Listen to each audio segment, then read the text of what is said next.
Every morning at 6, Sam would walk past that big glass building downtown, the one with the golden letters spelling out Henderson and Co. Architects.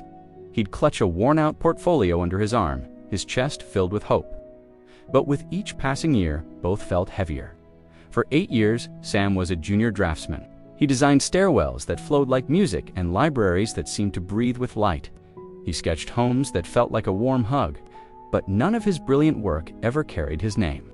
His ideas were always polished up, repackaged, and presented by senior partners as their own.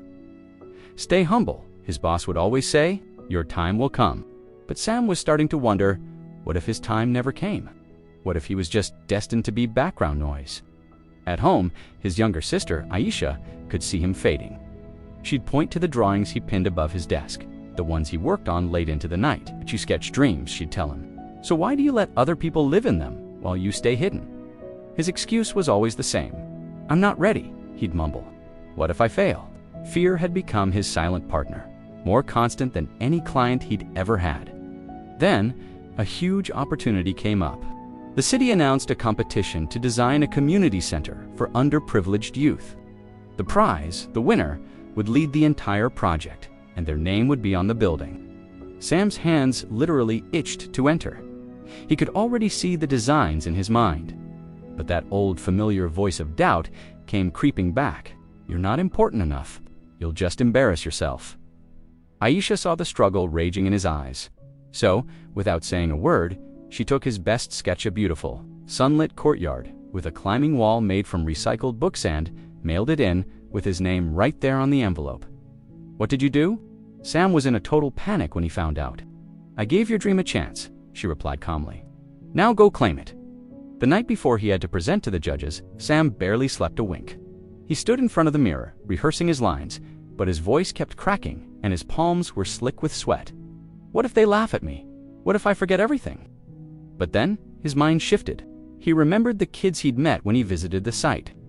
The little girl who said, "I just wish I had a place where I felt safe." The young boy who dreamed of drawing blueprints, just like him.